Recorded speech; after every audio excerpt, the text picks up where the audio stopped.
Assalamualaikum warahmatullahi wabarakatuh. Di sini saya perkenalkan, nama saya Indriwati, saya dari kelas 3H. Di sini saya akan menjawab pertanyaan dari pengembangan matematika di sekolah dasar. Jadi pertanyaan pertama, mengapa matematika perlu diberikan siswa di sekolah dasar? Yang perlunya pembelajaran matematika di sekolah dasar, yang pertama agar siswa memiliki kemampuan dalam memahami konsep-konsep matematika yang utuh.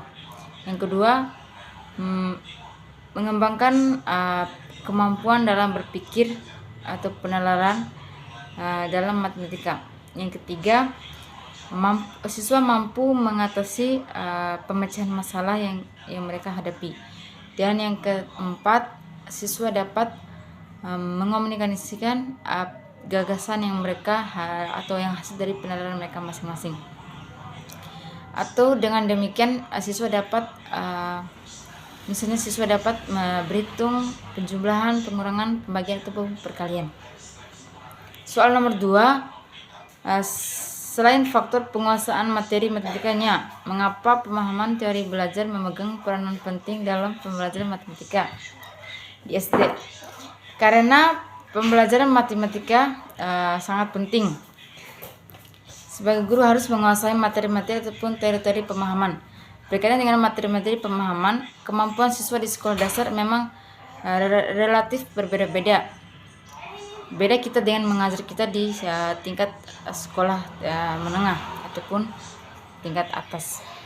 Jadi sekolah kita mengajar siswa SD, kita harus perlu memahami terlebih dahulu materi yang kita ajarkan kepada siswa. Kalau kita tidak memahami materi yang kita bawakan, bagaimana dengan siswa kita yang kita ajarkan dalam pemahaman materi yang kita berikan. Dan soal yang ketiga, andaikan Anda menerapkan suatu model pembelajaran dalam pembelajaran matematika, kendala apa saja yang kalian hadapi? Jadi kendala-kendala yang saya terapkan, misalnya saya menerapkan model pembelajaran tentang inquiry.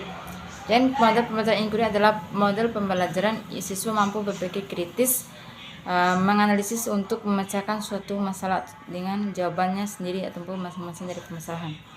Jadi kendala-kendalanya, yang pertama, kurangnya pemahaman siswa dalam materi yang kita ajarkan atau yang kita sampaikan dengan menganalisis atau berpikir kritis yang mereka lakukan. Jadi kendala tersebut ada bagaimana upaya kita. Jadi upaya kita untuk menghindari dari kendala tersebut, otomatis siswa berbeda-beda pemikirannya dalam memahami materi yang kita ajarkan. Jadi kita menggunakan media-media untuk melakukan proses pembelajaran agar siswa itu bisa lebih memahami materi yang kita bawakan atau yang kita ajarkan kepada siswa.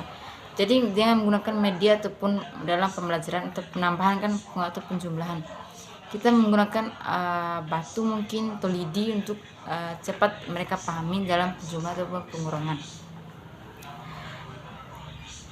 Dan soal yang keempat, buatlah skenario pembelajaran matematika SD untuk suatu pertemuan dengan model pembelajaran yang kita pilih. Jadi misalnya saya memilih model pembelajaran tentang model pembelajaran inquiry.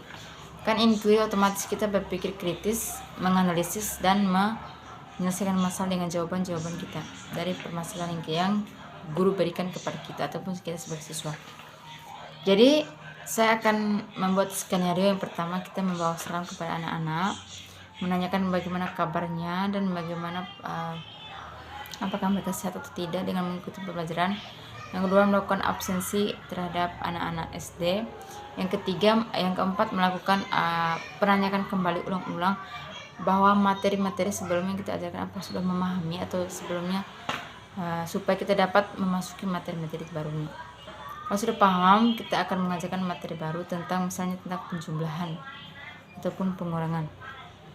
Misalnya pengurangan, di situ saya akan memberikan sebuah materi pengurangan.